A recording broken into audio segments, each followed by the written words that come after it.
Hello friends, आज हम पढ़ेंगे क्लास 3 का सेकंड चैप्टर शेखीबाज मक्खी। अगर आपको लेसन फर्स्ट कक्कू की कविता और उसके प्रश्नोत्तर देखना है तो आप मेरे पुराने वीडियोस देख सकते हैं।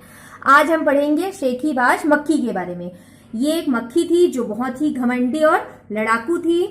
वो जंगल में रहती थी। जंगल में रहने वाले शेर को बहुत परेशान करने लगी और शेर अपने आप को मक्खी से बचाने के लिए अपने ही शरीर में घाव देता गया। कभी कान पर बैठी, कान पर हटाने के लिए पंजा मारा तो उसे कान में चोट लग गई।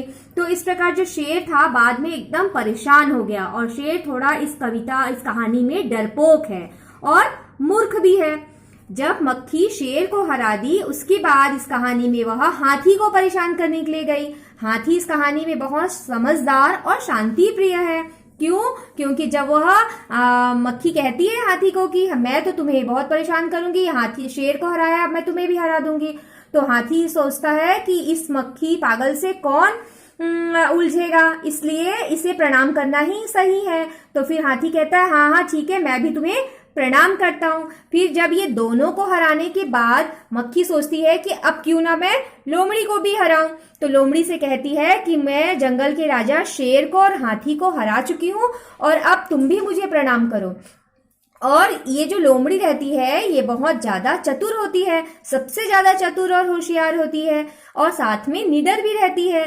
तो वो क्या करती है, वो कहती है कि मक्खी रानी तुम्हें तो वो जो मकड़ी है ना, मकड़ी जो जाले में रहती है, उसने कहा है, वो तुम्हें गाली दे रही है। तो गाली दे रही है तो इसे मक्खी को बड़ा गुस्सा आता है और फिर क्या करती है, वो मक्खी मकड़ी पर झपट्टा मारती है और उसके जाले में खुद जाकर फंस जाती है। तो देखा आपने, लोमड़ी की चालाकी की वजह से जो मक्खी है वो मकड़ी के जाले में फंसकर मर जाती है बाद में। तो ये है इसकी कहानी। अब हम इसके आगे प्रश्नों के उत्तर पढ़ेंगे। तो चलिए देखो, तुम्हें कहानी में कौन सबसे अच्छा लगा और क्यों? हमें कहानी में लोमड़ी सबसे अच्छी लगी क्योंकि वो उसकी समझदारी से ही वो अपनी समझदारी से मक्खी को हरा देती है। मक्खी मकड़ी के जाल में फंस गई थी, फिर क्या हुआ होगा? तो उसने बहुत ज्यादा कोशिश की होगी निकलने की बाहर, और वो अगर नहीं निकल पाई होगी तो आगे वह मर गई होगी। आगे देखो, अगर कहानी का नाम मक्खी को ध्यान में न रखकर लोमड़ी और शेर को ध्यान में रखकर रखा जाता तो क्या नाम होता? अगर लोमड़ी को देखोगे तो वो चालाक लोमड़ी नाम रख सकते हो। शेर के बारे में सोचोगे तो मूर्ख शेर कह सकते हो क्योंकि उसने मक्खी को तो हराया नहीं था ना। आगे देखो, अगर तुम कहानी के लिए एक और नया शीर्षक सोच रहे हो और इसमें कहानी के पात्र नहीं होना चाहिए, मतलब शेर, हाथी, लोमड़ी, इन सब किसी का भी नाम नहीं आना चाहिए, तो हम क्या लिख सकते हैं इस कहानी का शीर्षक? घमंड का फल या जैसी करनी वैसी भरनी। आगे देखो, मक्खी ने जब शेर को जगाया होगा तो वह आग बबूला हो गया, लेकिन जब तुम गहरी नींद में रहते हो और तुम्हें जगाते हैं तो तुम्हें क्या लगता है? तो हम आग बबूला तो नहीं होते, लेकिन हम क्या कहते हैं? हमें और सोने दो कहते हैं और सो जाते हैं। मक्खी उड़ाते उड़ाते शेर उब गया था। तुम क्या करते करते उब जाते हो? हम खाली बैठे बैठे उब जाते हैं या एक ही बात को बार बार सुनकर भी उब जाते हैं। ठीक है, आगे मान लो तुम शेर हो और मक्खी तुम्हारे साथ जो भी किया होगा तो वह लोमड़ी को बताओ, तो तुम क्या कहोगे? लोमड़ी बहन मुझे मक्खी ने परेशान किया, देखो मेरे घाव, देखो मैंने अपने ही नाखूनों से मक्खी से बचाने के लिए अपने ही शरीर को जगह जगह घाव दे दिए हैं, तो फिर मुझे मक्खी से बचाओ। इस तरह की कुछ बातें की होंगी। चलिए आगे देखिए, अक्सर से क्या शब्द बन सकता है? मैं अक्सर स्कूल से आकर आराम करता हूँ, कभी कभी मैं कभी कभी सोता भी हूँ। आगे अभी शेर है, इसने क्या क्या खाया होगा? किसी जानवर का मांस। ये बच्ची है, इसने क्या खाया होगा? चावल, दाल, रोटी, सब्जी, सलाद, आप कुछ भी लिख सकते हैं। किसने कहा? अभी देखिए पिक्चर बनी हुई है, आपको इमेजिन करना है कि मक्खी कुछ बोल रही है, क्या बोल रही है? और शेर अगर इससे बोल रहा है तो क्या बोल रहा है? मक्खी बहन तुम जीती मैं हारा, मुझे माफ कर दो। इसमें क्या लग रहा है कि क्या कह रहा होगा? मुझे माफ कर दो। आगे देखो, ये हाथी क्या सोच रहा है? ये मक्खी को मक्खी क्या कह रही है हाथी से? हाथी राजा क्या तुम मुझसे लड़ोगे? फिर आगे, लोमड़ी रानी चुपचाप कहाँ जा रही हो? ये देखो मक्खी कह रही है ना इससे। आगे अब लोमड़ी की बारी है कहने की, अरे मक्खी रानी क्या हुआ, फंस गए, अब क्या करोगी? अब ये देखो कहानी के हिसाब से बताओ, घमंडी कौन है? मक्खी। चतुर कौन है? हाथी। समझदार कौन है?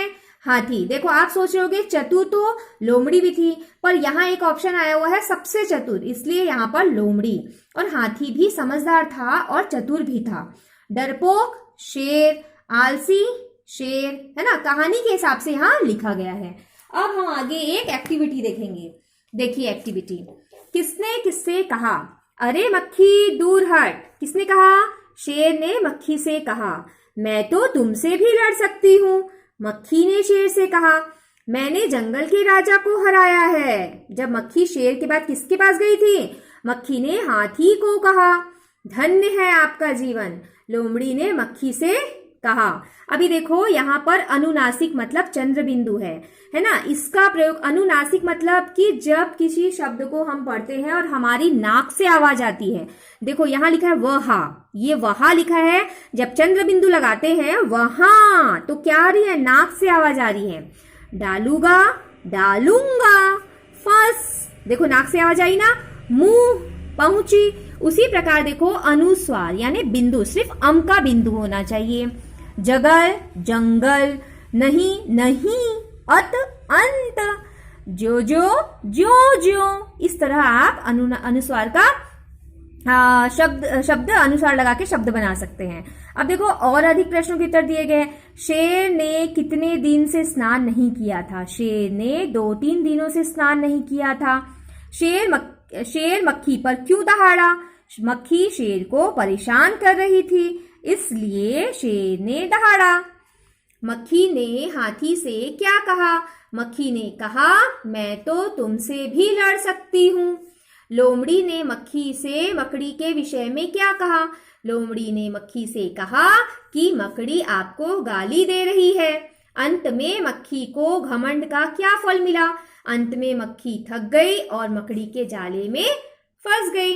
अब देखो मुहावरे का अर्थ चेहरे के सामने लिखना है। फुल कर कुप्पा होना मतलब बहुत अधिक खुशी से इतराना या बहुत अधिक खुश हो जाना। मुसीबत का मारा, परेशानी में होना। कहते हैं ना कि देखो वो तो मुसीबत का मारा है, इधर उधर घूम रहा है, उसे तो कुछ आ नहीं रहा है, उसे कुछ समझ में नहीं आ रहा है। मुसीबत का मारा मतलब हमेशा परेशानी में होना। आग बबूला होना, बहुत गुस्सा होना। जब हमें पसंद की चीजें नहीं मिलती और हमें कोई चिढ़ाता है तो बच्चे कैसे हो जाते हैं? आग बबूला हो जाते हैं। हवाइया उड़ना, डर जाना या घबरा जाना। तो इस प्रकार आपको मैंने क्लास 3 के पार्ट 2 शेखीबाज मक्खी से मैंने आपके प्रश्नों के उत्तर और आपको पूरा इसको लेसन को प्रश्नों के उत्तर के साथ समझाया है। आप जीवन की ABC के साथ हमेशा बने रहिए। ये चैनल आपको हमेशा अच्छे से एक्सप्लेनेशन के साथ में आपको कंप्लीट डिटेल के साथ में समझाता है। तो मेरे चैनल को जाने से पहले लाइक, सब्सक्राइब करके जरूर जाइएगा। Thank you.